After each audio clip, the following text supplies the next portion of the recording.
All right, let's talk about the Paris Accord, or the Paris Agreement, as it's also called. The Paris Accord is more the French name for it, so I feel like I tend to stick to that. But I'll probably call it both things. So this is a shot of the green zone, which was the more public-facing part of it. The blue zone at COP21 was you had to be a credentialed negotiator. But this is kind of what it looked like. And I'll take you through the history of it and kind of building up to Paris, and then talk about the agreement itself, agreement, accord. See, I use both.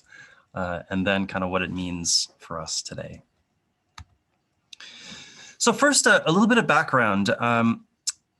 The Paris Accord comes out of something called what we call the UNFCCC, or the United Nations Framework Convention on Climate Change.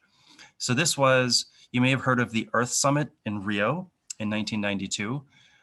This was what created the UNFCCC.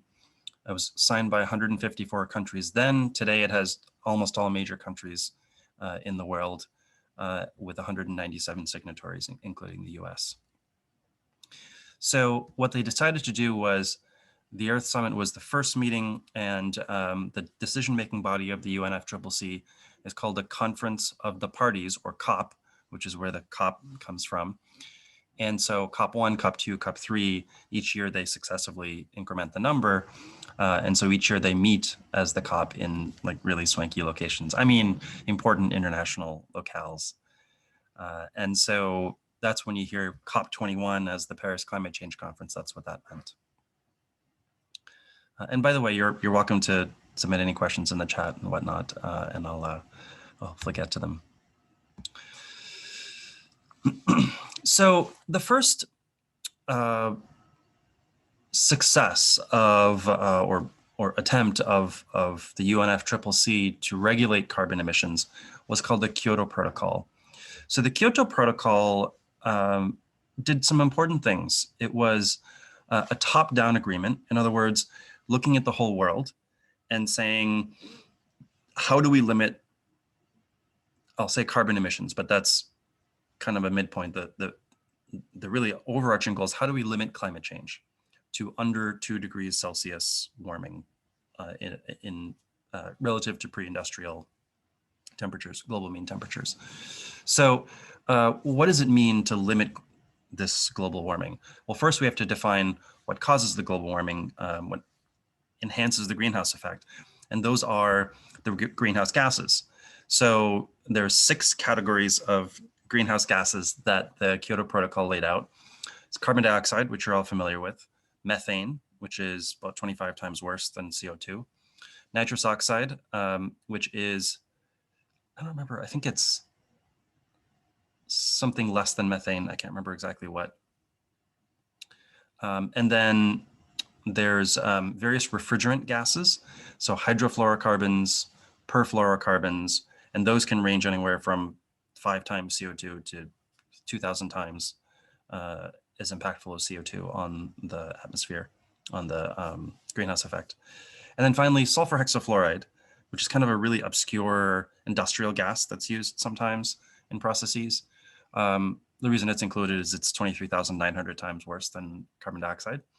So each of these is considered in what's called CO2e, carbon dioxide equivalent. So 1 kilogram CO2 is 1 kilogram CO2e. 1 kilogram of methane is 25 CO2e. So that's how these are, carbon is measured. When we talk about carbon footprint, that's what is measured. Now, for those of you familiar with the Greenhouse Gas Protocol corporate standard, which is how all corporations measure their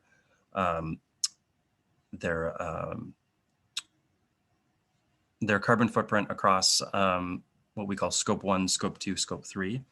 That's based on the same set of greenhouse gases that the Kyoto Protocol defined. So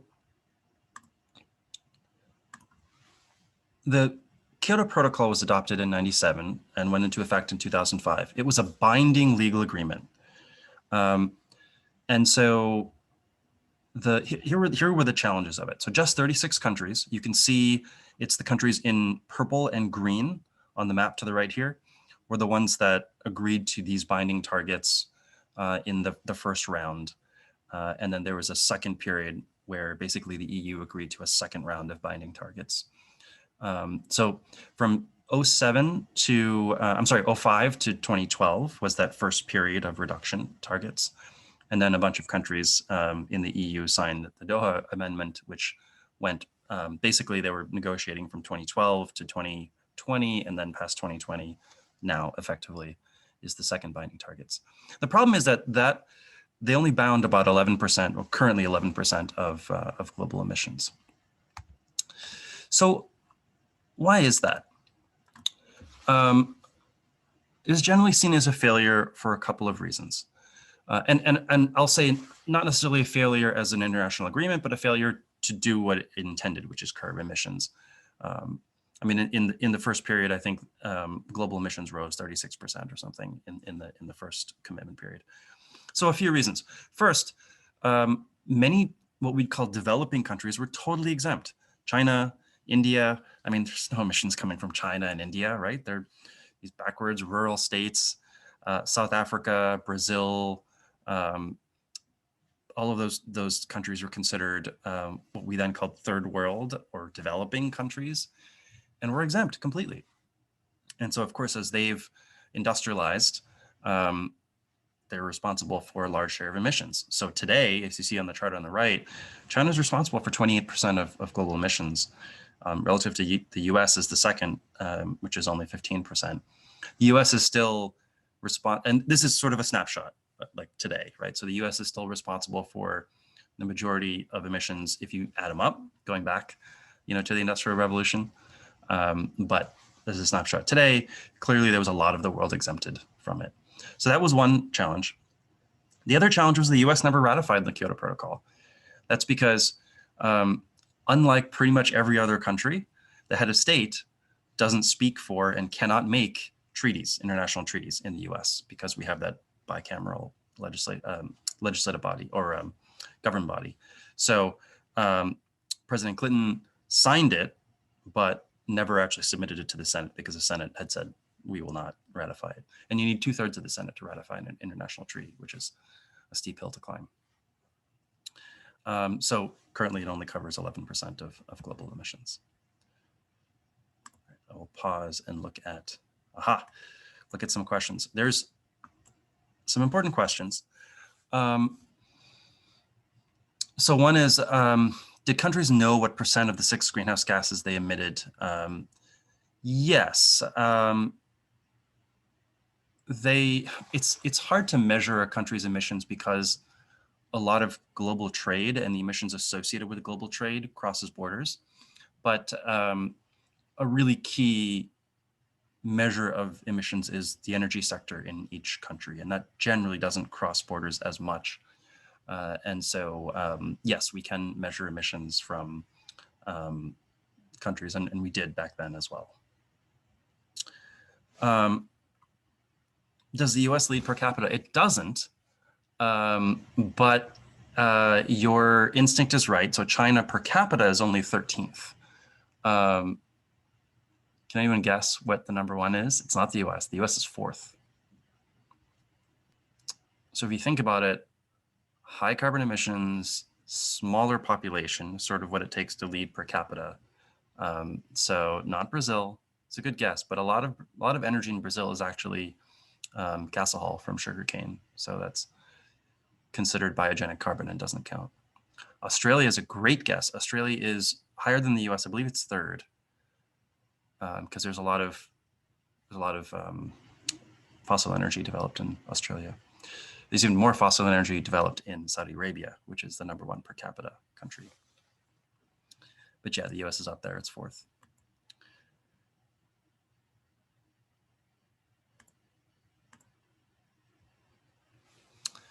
So Kyoto wasn't really successful in curbing emissions. So we needed a new idea. Work on a successor, I would say protocol, but we'll put an asterisk on that, began pretty much as soon as Kyoto was completed. So in 2007, which was COP13 in Bali, you'll note, really terrible places to meet. Surprisingly, and there's this fascinating article linked in Politico, the American team under President George W. Bush actually had a huge contribution where they finally got countries to agree that all countries should be subject to any new agreement. As you can imagine, countries like India and China were saying, hey, you guys all had the chance to develop using coal energy and all this stuff. Give us that chance too, because we need to electrify rural counties and bring economic development to our people. And so they were arguing to be exempted, at least for a period of time.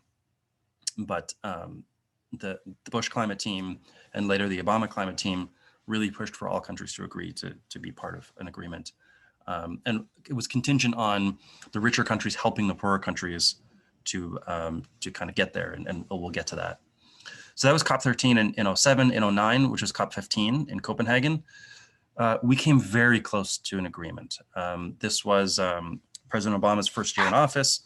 And there's another fascinating article by the BBC that outlines kind of the reasons it failed, and it came close. And part of it was the Copenhagen government was widely seen as having kind of bungled the negotiations and done a few things that really derails the negotiations there. So we got close, but as you might know from international treaties, once you get close to something, it takes you a few years to kind of reset, renegotiate, work out the finer points. So the next available kind of big chance for an agreement was COP21 in Paris in 2015. Just gonna pause and check for other questions. Yeah, one question, can you add article links to the chat box? I will actually share this deck, and so you can just click through the links on the deck when you, if you want. So the Paris Accord was really a new philosophy on how to achieve a global climate accord. So instead of this, remember, Kyoto was a top-down binding legal agreement. It was an international treaty. But the Paris Accord was not. The Paris Accord said, you know what? Instead of this top-down, we'll tell everyone what they need to do. Let's do a bottom-up agreement and have it non-binding. Just you do whatever you can do.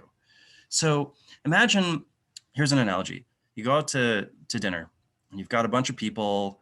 Some of them ordered appetizers, some of them ordered, drinks. Some just sort of had iced tea. So they each had kind of different. They each did different damage on the dinner bill. And so the Kyoto Protocol approach would say, hey, look, you pay this much, you pay this much, you pay this much, and it'll all sum total to the bill because we've taken the bill and divided it and made sure that it all adds up to what we need to pay. But but of course that works when everyone agrees to do that, right? And it's actually a better idea when everyone agrees. The Paris Accord version is, listen, I'm going to pass the bill around. You put in what you think you can. And at the end, we'll measure how much cash we have.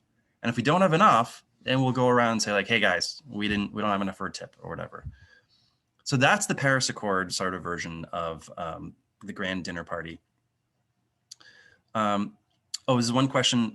Was it during 2015 when the statistic was made known about the 1.5 degree critical threshold? Yes, I'll talk about that for sure. So put an asterisk on, or put a tab on if this isn't enough, all countries are asked to do more. We'll talk about what that means. But that's kind of the overall, if you take nothing away from what the Paris Accord is, this is kind of what it is. Kyoto was top-down binding. Paris Accord was, hey, everyone do what they can, and then we'll measure what that is. So we first had to set the stage for achieving an actual agreement in Paris, which was never a guarantee. It was always going to be a steep hill to climb. So first of all, why an accord and not another protocol? I actually had a chance to talk to, sorry to name drop, but the French ambassador to the US about this. And we had a lengthy conversation about this was just before the Paris Accord. So we had a lengthy conversation about why it was not going to be a treaty, why it was a protocol. And he said, look, the international community is clear on this. The reason it's not a protocol is because the US Congress would never ratify it. And we learned from the Kyoto Protocol that if it's a treaty, there's almost no chance for your Senate to pass it. Therefore, the US is going to be out. Therefore, a lot of countries are going to follow suit and say, hey, if the historic top emitter is out, why do we have to do anything? So it was essentially for the 100 most powerful people in the world, I suppose, why it was an accord or an agreement. So prior to, in the year leading up to the Paris Agreement, or about 6 months leading up to COP21, each country submitted what they call an intended nationally determined contribution. So this is what our country will do for our Paris commitments. And each country was different. So China said, hey, we're going to continue to increase our carbon emissions up to a certain date. I think it was 2020 or something. And then we're going to establish a cap and trade program. India said, we're going to increase our emissions to 2030 because that's the time it's going to take for our ambitious rural electrification initiative.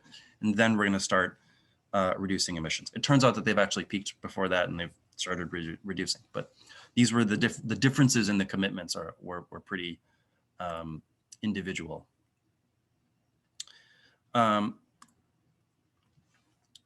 Another big thing was, and so the US INDC was called the Clean Power Plan, and it was a commitment to cut emissions by 26 to 28% relative to 2005 emissions by 2025. And we'll talk about that. And by the way, we're mostly on track with that, surprisingly. Another really important point was, if China and the US are in, then that puts a lot of pressure on the rest of the world. Because as you saw, that's a significant part. That's 43% of the global emissions today.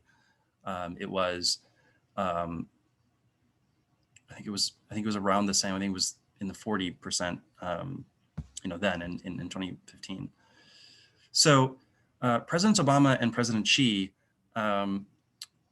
essentially made it like a secret agreement. They negotiated over time and then just surprised the world by announcing this landmark US-China agreement, where they said, hey, we're both going to submit pretty ambitious INDCs. We're in, for Paris. We agree between US and China as a bilateral agreement, which signals our intention for the two largest emitters to be in. And that really put the pressure on all other countries to say, look, if these two guys are in, we got to do something. So then recall the EU is still committed to legally binding 40% cuts under Kyoto. So they're sort of in already, in Paris. Another key point was this point about the developing countries saying, hey, we want the ability to also grow our economy through essentially electrification, right? I mean, it's a lot of development requires emissions. And so they said, we can only do that if the richer countries we can only do that through cleaner technologies if the richer countries subsidize our cleaner technology development. And so one of the key points was the US and other countries agreeing to what eventually became the Green Climate Fund, which was helping the poorer countries leapfrog their dirtier carbon emitting technologies in favor of lower carbon tech. And finally, unlike during the prior regime in Kyoto, the rise of corporate sustainability and corporate responsibility across many of multinational corporations had led to businesses really being pretty strongly unified in calling for an agreement. There's a link to an ExxonMobil blog where they call for the Paris Agreement, essentially. So binding or a non-binding national commitments to reducing carbon. So this was, as we kind of down to Paris, these were the INDCs that were submitted up to, so the intended nationally determined contribution to the Paris Agreement. You had 196 parties. This covered 98% of global emissions. So, countries saying, not that it covered in the sense of reducing, but covered in the sense of 98.4% of global emissions were under an agreement to reduce to some degree. We'll get to that, what that degree is. So you can see sort of, I thought this was a really nice graph of the increasing action toward an agreement. So 37 countries committing to Kyoto, 100 had signaled commitment in Copenhagen, which was the last kind of interim great chance.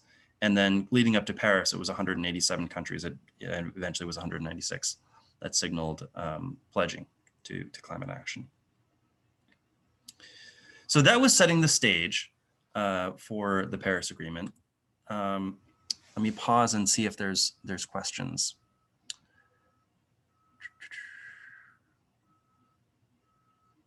Yeah, non-legally binding is a big question of what are the incentives and what are the disincentives to not meeting your agreements. We'll talk a little bit about those. Yeah, John, Greenland, I don't know. I mean, isn't Greenland still covered under Denmark? I don't think they have a whole lot of emissions anyway. Let me talk a little bit about, I'll get to what the agreement says itself, but let me talk a little bit about what it was like to be there. So my company at the time, of which I led sustainability, was a sponsor of COP21. And so we had a booth in the Grand Palais, which is the big art exhibition in Paris, at this thing called the Climate Solutions Hub.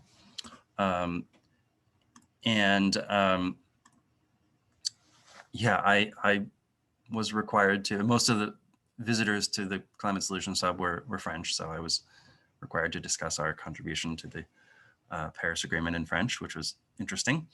That's my team there, gathered to talk carbon in the Grand Palais exhibit there. And as you can see, there was a lot of just sort of really futuristic displays by a lot of leading companies on what a low carbon future looked like. And a lot of sort of technologies on display. So on the left is something by Total, the French energy company.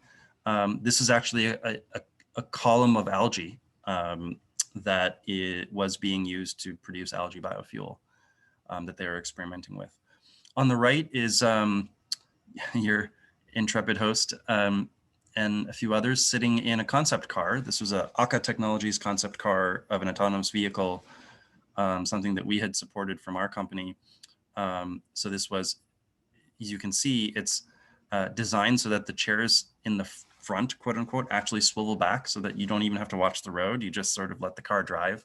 The steering wheel goes into the column and disappears and just appears when you want to be non-autonomous. Would anyone that's currently alive today feel comfortable enough to sit not facing the road as your car drives autonomously? I don't know. This is why it's a concept car. Yeah.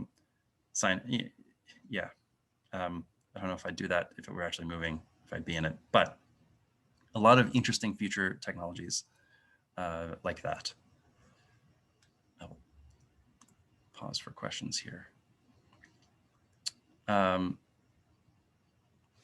Yeah, anyone going to COP26 in Glasgow? That's an interesting question. I am not. We will see what happens. I talked about the role of business at COP21, but as you can imagine, it wasn't just business people. There was a global context, and some estimates were up to 40,000 people descending into Paris for COP21.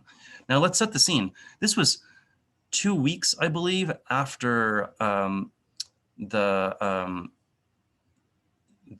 nightclub, was a bombing or hostage situation in Paris. And so President Hollande declared martial law. And so people were not, it was illegal for people to gather. And I mean, there were questions as to whether COP21 would even go forward because, of all of the terrorism concerns and of France being in lockdown. You can see on the top left, people did still gather, and they were dispersed with tear gas and hoses and things. One of those scenes is right outside the Solutions Climate Hub. at the Art Expo at the Grand Palais, where I was supposed to be presenting. So this is what greeted me the week before I flew to Paris, and so there were still a lot of questions as to sort of how it would happen and how it would work and how safe the whole thing was. On the bottom left, there's an art exhibit by an artist who laid out thousands and thousands of shoes to symbolize these are the people that would be protesting, but can't because they're not allowed to. And in the Grand Palais itself, recall that you had all these companies like Total and other energy companies that people were protesting. And so, I mean, in the Solutions Cup 21 Center, this is an image of a youth group rapping about how corporations are evil and how citizens should rise up against corporations and for the planet. So you still had this tension, even really in the sponsored, I mean, they were credentialed to be in there and to kind of perform and had a good reception. And so it was just a really interesting tension. You had on the right there is I was handed this flyer and it says, massive assembly, peaceful but determined, peaceful and determined. It says, la COP 21 va-t-elle laisser brûler la planète, which means COP 21, will it let the planet burn? And we will not accept it. And so this is, a college student handed this to me saying like, come assemble with us. And I'm holding it knowing that the thing I've just been handed, is illegal, essentially. It's against French law at this point because it's under martial law. So that was the supreme tension there. These on the left is the COP21 official flyer. This was one that I found just at a bus stop, which parodied the whole sponsorship by corporations of COP21. And that was the mildest one. I mean, if you look at, this was a campaign called Brandalism. So if you look closely, now that we've been caught, we're trying to make you think we care about the environment. It's a fake VW ad, a fake Air France ad. Tackling climate change, of course we're not. We're an airline. We're sponsoring so that we look like we're part of the solution. And then I think the photo on the right really needs no explanation. This was the attitude of people against the business community. All of the artists and activists and environmentalists and protesters were really afraid that corporations would essentially take over and write the Paris Agreement in a manner that wasn't really beneficial for people on the planet. And that was the business context in which I was presenting.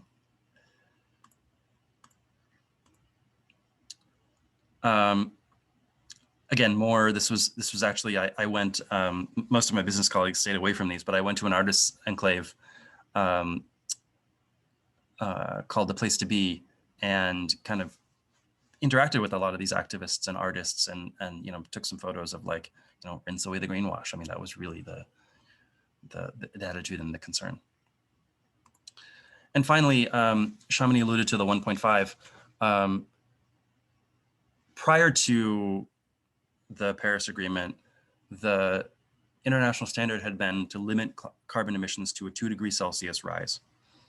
Now, at Paris, there was a strong push by a lot of indigenous peoples of island nations to say, many of them actually literally paddled to Paris from their island nations through the oceans.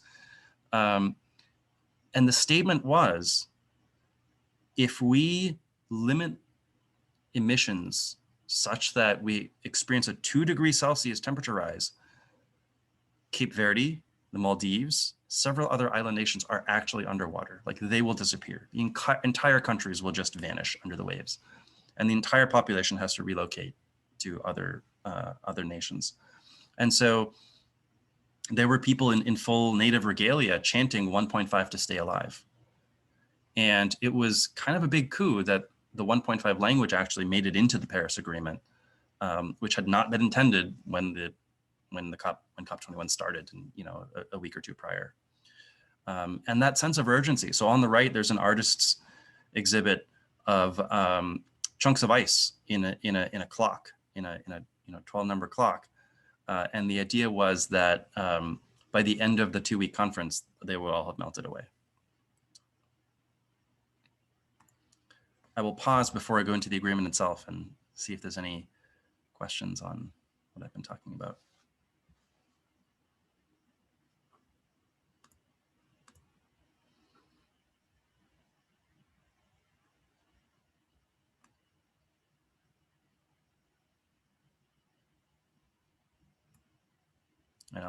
I promise, Shamini, I'll get to your questions about incentives in a moment. So let's talk about the Paris Accord. This is the entire Paris Agreement on one slide. It's not the entire agreement, but it's the important bits. So the two things I'll discuss are the preamble and then the kind of meat of it, or the vegetarian protein of it. So here's the preamble. Climate change represents an urgent and potentially irreversible threat. This is important because the urgency and the irreversibility of it were something that had been debated, right? And they wanted to make a strong statement saying, look, we are close to the point of no return. It's here, it's imminent. IPCC says this is it, right? Threat to human societies and the planet. Note the order. It's not to the planet and living organisms and countries. It's human societies and the planet. This is a cover for politicians to say, look, it's threatening us, it's threatening our country, it's threatening our way of life, it's threatening our economy, therefore we need to act. And thus requires the widest possible cooperation by all countries. Widest possible cooperation by all countries was different from Kyoto, right? This was saying, no, you know what, every country has to be involved. And their participation in an effective and appropriate international response, effective and appropriate, of course, those will be argued, with a view to accelerating the reduction of global greenhouse gas emissions, not to eliminating or even to reducing, but to accelerating the reduction, which means we've already done some with Kyoto and other things. We need to really do that faster because it's, again, we're getting to the point of no return. So a really pithy preamble. Trust the French to oversee a really diplomatic negotiation of word for word. And then the heart of it is what's called Article 2. By the way, the whole thing is about 42 pages. It's not terribly long. It's worth reading if you get some time. If you don't have the time, there's essentially what I'm discussing today. I've written up in an analysis in a blog post. You can read that as well. So here's what the heart of it says. This agreement in achieving the goals that we've stated holds that the increase in global average temperature to well below 2 degrees Celsius and pursue efforts to limit to 1.5 degree. So it wasn't as strong, but it was saying they wanted to get the 1.5 target in there. Not target is a strong word. They wanted to get that language in there to say, you know what, we should really think about 1.5. Increasing the ability to adapt to the adverse impacts of climate change. So it's not just mitigate, meaning prevent, but also adapt, meaning as seas rise, which they inevitably will, how do we help countries make sure that they're equipped to handle that? It's not just sea rise, it's also things like desertification, right? The war in Syria is actually due to climate refugees leaving what used to be arable lands in the outskirts of cities in Syria and flooding the cities and essentially taking down the government.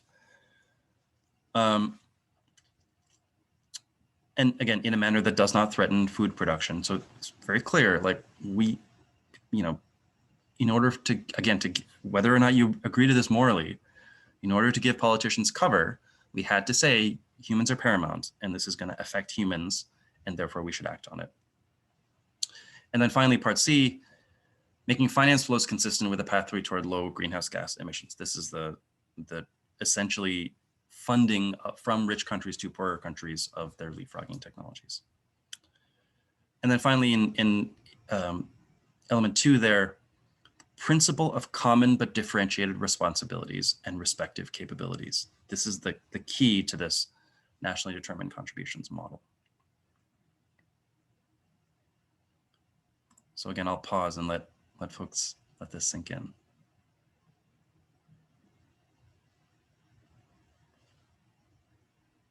There's a great question on the connection of the SDGs, the Sustainable Development Goals, and the Paris Agreement. The connection is essentially that I should know which SDG is climate action, but there's one specific to climate action, and that was based on what we did for Paris.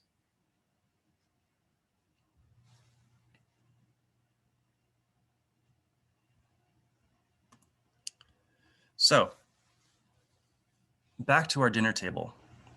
If we ask everyone to pay what they think they should and could and are capable of for dinner, it's entirely possible that we don't actually have enough to cover dinner and a tip, right? It's a very real possibility. And in fact, that is what happened in Paris. So the intended nationally determined contributions became nationally determined contributions once they're ratified. So if you look at the NDCs, you look at this on the right. So the goal is 1.5 or between 1.5 and 2. Business as usual, if we do nothing, will lead to a 4.1 degree Celsius rise by 2100. If every nation does as they propose, this was an analysis done by an academic. If every nation does what they propose to do, we will limit rise to a 3.2 degrees Celsius, which is still short of the target. So countries, the UN actually accounted for this when they said, we don't know what the NDCs are gonna, what each country will submit for their NDCs, and we don't know what it'll add up to. So what we'll do is every 5 years, we'll do what we call stock take, where we add up what the commitments are going to represent and what the current emissions are. And we'll ratchet all of the commitments up to be more ambitious if that stock take doesn't result in a 2 degree or less rise. And so this is the equivalent of saying like, hey guys, we counted the money, we're short, everyone put some more back in. And so first of all, stock take and ratchet is like the most fun thing to say ever. You should try it. The first stock take will be in 2022, so 5 years after it essentially goes into effect. And then the first ratchet will be, so they'll spend a year kind of analyzing what those NDCs are leading up to and what countries have actually fulfilled or like are on track to fulfill, and they'll ratchet up in 2023. So we'll see. That's going to be really interesting. So as I mentioned, there's a green climate fund. That was the funding to leapfrog the old and dirty technologies. It's a $100 billion pledge, of which, for example, the US owes about 10 billion, and we've submitted 3 of that. It was actually, you know how presidents sort of do the pardons that nobody likes in the last few days of office? What Obama did instead was sent $3 billion to the Green Climate Fund, which has made a lot of politicians in the US furious, which is kind of funny.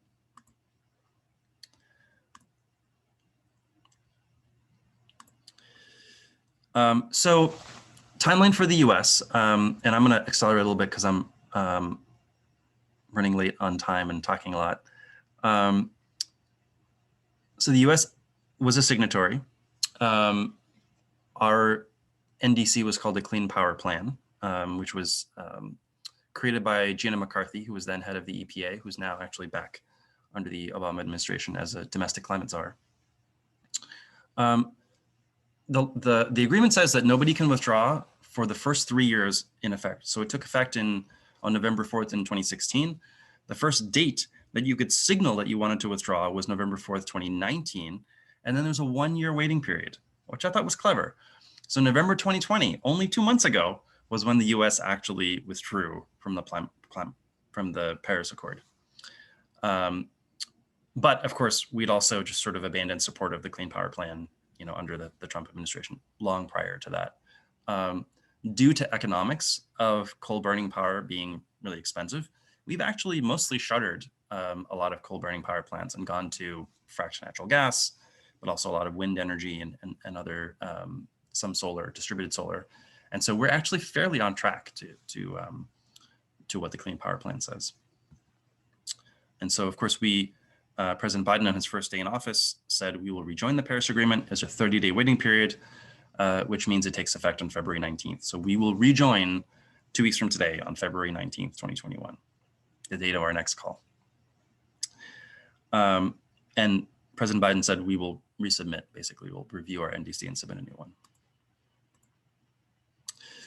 So what does it mean for you? Now, I want to be really clear and say, if you think that business has a role, we do implicitly, but explicitly, basically the US nationally determined contribution says one thing and one thing only. It says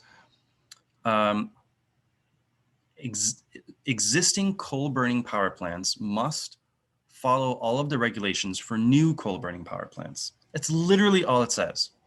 And just doing that will result in a 26 to 28% reduction in US carbon emissions. So that rule only covers coal burning power plants. So if you're running your fashion business and on the side, you're like, I think I'm going to build a coal burning power plant, then it'll affect you. Otherwise, no, it really doesn't affect any of us, which I know is not an empowering thing to say, but this is just the way it is. But the way that business can impact the US commitment is being a strong voice and saying, maintaining pressure on all national governments, US and external, to say, pledge, achieve, and even ratchet up your ambitions for your climate goals. You can also vote for people, regardless of party, that are going to establish and further carbon legislation, things like cap and trade or carbon tax. So there's a couple signals from business. On the left, you see a letter that 6 leading banks sent in 2015 ahead of COP21. This was a really foundational document, just a one-page document that said, look, we believe in climate change and we will slowly shift our investments to match our climate dedication. I have a friend who's head of sustainability for Citi that helped work on this letter. And she said this was months and months of negotiating over every single word in this with the 5 other banks. It was really a bold statement that, for these banks that they had never kind of made before publicly. And it was led by Ceres. On the right is another coalition that's led by Ceres called We Are Still In. There's a lot of good, and We Are Still In represents businesses, cities, states, counties. This was prior to the last election where we were saying, look, even if the US is out, the components of the US that actually emit carbon are still in. And so I encourage you to actually check out the We Are Still In website, look at some of the signatories. They have success stories, so you can look at the different things that companies have done, to reduce their carbon. It's really a pretty cool site. So I'll leave you with this quote, and then I'll open it up to questions. And I loved this quote. This was right after the Paris Agreement was signed. The 12th of December, 2015 may well be remembered as the day the human race came together and saved the world.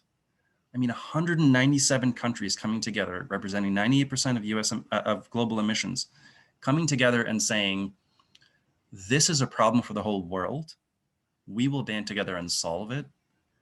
I cannot even express the amount of hope and optimism that came out of that conference. And a lot has happened since then, for sure, in the last 5 years. But some of that hope and optimism remains. And that's what I will leave you with.